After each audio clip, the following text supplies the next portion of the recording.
Hello. Hello and welcome back to Dance Colleges and Careers. I'm your host, Brittany Noltemeyer, and this episode we are talking about photography. Let's go.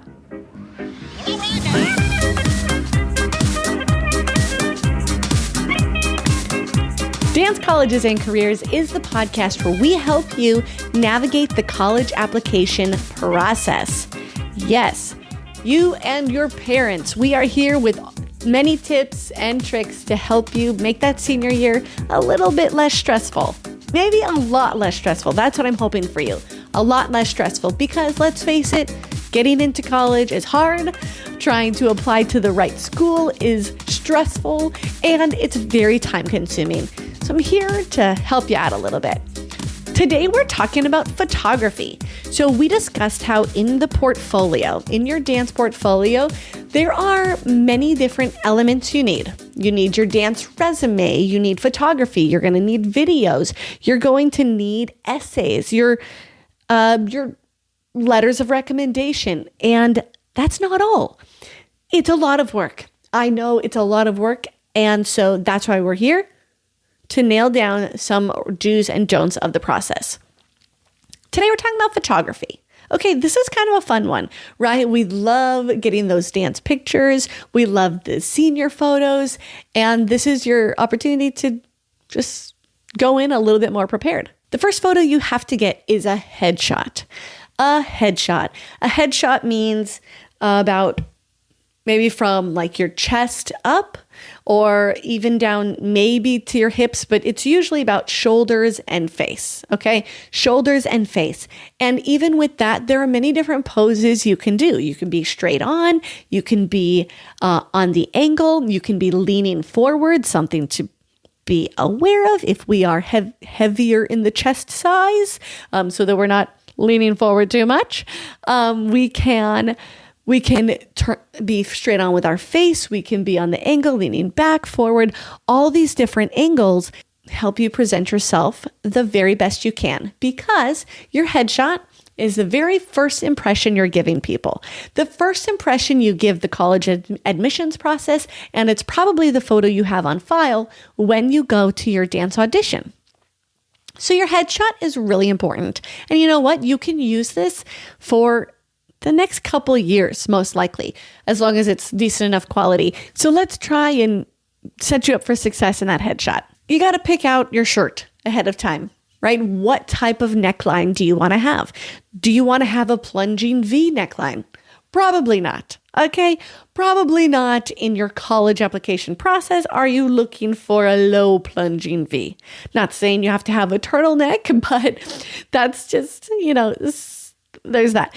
You don't want to have your bra falling out, okay? I had one shoot where they were like, "Oh, don't worry about it. I can edit it out." Where I just kept having a bra strap that was showing. And it drove me nuts because any photo in that whole section, they had to completely edit it out, and that's a lot of work, and then it starts to look a little bit fake. And if I just would have tucked it away, it never would have been an issue, and a lot more of those photos would have been usable. We want to make sure we have a clean neckline, probably no patterns. I'd be very careful with patterns. Then there's textures you can think of, textures you can play with, but in general, a plain, clean, not see-through shirt is a great way to go. Also be careful of the wrinkles. Okay, so like this right now it's wrinkly. If I were to lean forward, it would be kind of messy. It would probably make me look wider than I am. I don't want that. Who wants that? But if you have like a blouse on, there are some blouses that have a perfect neckline, but then they look really baggy. And so something you can do is you can tighten it in the back or with like a clip.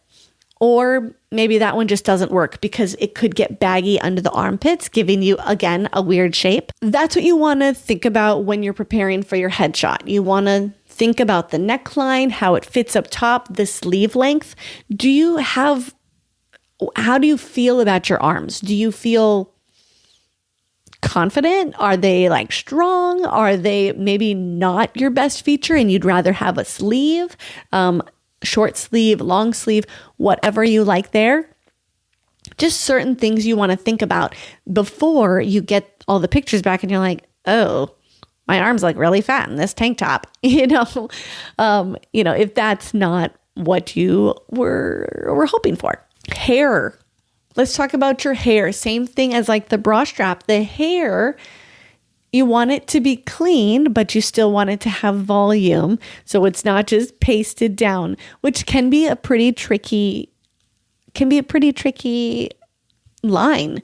I've had a lot of issues with that, especially when I had my curly hair. I had a lot of photos where my hair wasn't clean. Like there would be one hair out of place and it kind of drove me crazy. So just something to think about there. Maybe I think the best thing maybe would do is just bring a friend with you. Bring someone you're comfortable with who can help you look amazing, help you feel comfortable, giggle, laugh, have fun, because taking pictures should be fun. I know it can be stressful, but the more fun you can have in the process, the better your pictures are going to turn out. The more confident and comfortable you feel, it's just going to come through on the other side on that picture. Makeup and jewelry. Makeup, you really don't need to overdo the makeup. If you have way too much makeup on and it looks like we're on stage, it does kind of limit you. It makes you look not as natural. It might make you look not as much like you. I would also be careful but I still would wear makeup. You still want color and pigmentation on your face. I'd be careful with lip gloss. Lip gloss gets like a weird shine in photography when it comes to just the natural headshot, when it's not about the lips. And then jewelry. You don't want your jewelry to overshine you. So big, gaudy jewelry, like maybe what you'd wear in a pageant, might not be the best for your headshot when we really want to capture your personality, who you are, rather than, ooh, those are cute earrings. See what I'm saying? So the point of your headshot is to give a good first impression, showing us your authenticity, confidence, and your uniqueness. Make sure you have good lighting, a good backdrop for your picture. Again, the backdrop should not overpower where you are. It's not like, oh, wow, look at that beautiful mountain they're on. No, this is about you. Okay, so think about your backdrop, think about your lighting, and finally, your expression. What personality trait do you want to give as your first impression? Me, I'm bubbly. I'm positive. I like to smile. I feel like Elf, like Buddy the Elf. I just like to smile. Smiling's my favorite. So when I take serious headshots and that just doesn't really make sense for me and my personality and in the roles I'm trying to get, because what I bring to the table is my positivity, is a bright smile. I always say I'm a holiday girl. I'm a Christmas girl. I have a big family smile. And that's how I'm trying to get hired. That's how I want to be remembered. So that's the headshot that I'm going to turn in. For very specific jobs or specific roles, you're going to use that more adult or serious picture. But in most scenarios, a classic professional smile doesn't have to be like the biggest, toothiest smile in the world, but and then you can explore your different smiles as well, which we talk about when I do my showmanship. When I coach a lot of dance competition kids on their showmanship, and I teach them how to bring out their storytelling. And that's what we talk about. We talk about all the different smiles you can have, which is, teeth closed, but a little smile, all the way up to like the mouth open, I have to laugh out loud type of smile. And there's many in between. And those can all be explored in your photo shoot. But you could explore before you go to your photo shoot, maybe in the mirror. That's probably a good idea. Okay, let's move on. Mastering body shots or dance picture. I'm saying get a body shot because sometimes you might need like a full body shot. It's not as common. I have them as an adult and I use them sometimes pretty rarely. I almost always use the dance photos, but it's good to have it when I need it. Okay. And it's super easy. It's the same as when you're taking your headshots, but it's just your full body. All right.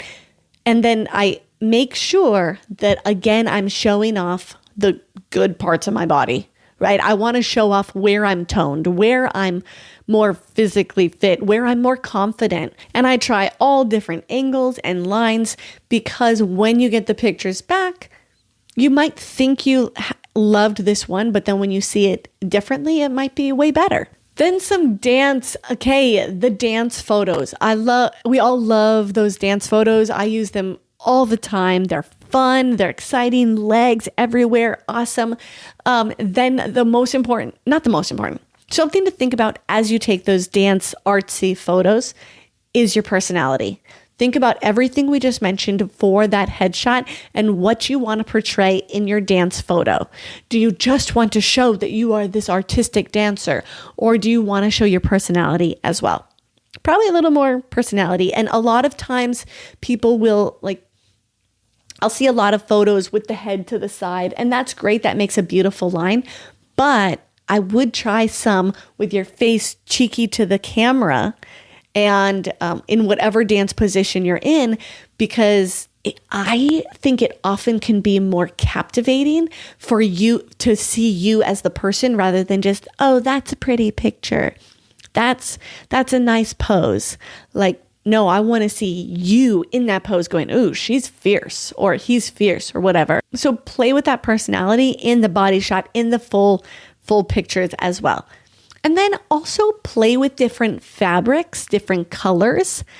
It's great to have skirts. Skirts can do a lot of fabric. You can lift and the way it flows. I have this picture right here with this big skirt. I don't really like the color orange, but I ended up having a whole bunch in this color orange that worked out better than I ever would have thought.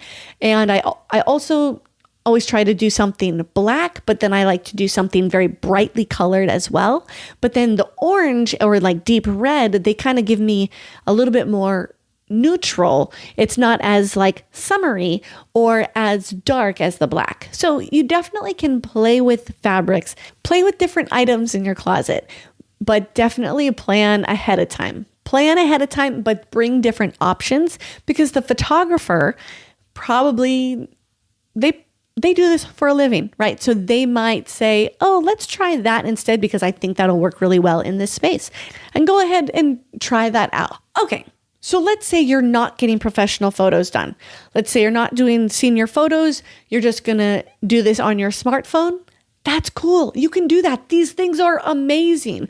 Our phones have amazing technology, and the camera is better than many real cameras out there.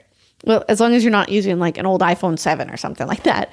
Play with different backdrops, play with different colors, and make a day of it. It's fine if it's not a professional photo. It's fine if you didn't spend a lot of money on it, but just make it look professional on your end. Still make sure you've done some editing and it looks as clean and crisp as you possibly could make it. Let's add one other tip that I've included in some of the other videos.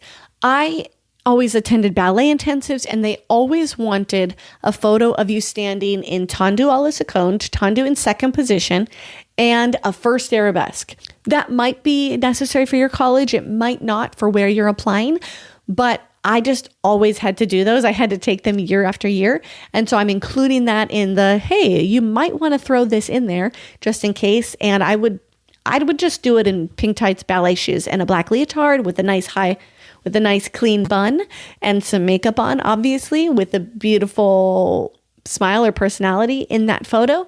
You might need it, you might not, but while you're taking these photos already, might as well just throw it out there, give your best tendu, but most importantly, have someone on that side of the camera say, turn out your supporting leg. It's not a video, it's a picture. They can be talking to you through it. Smile bigger. Have them guide you so that you can actually take the best photo you can. You can also play with different shoes. Yeah, you can go barefoot.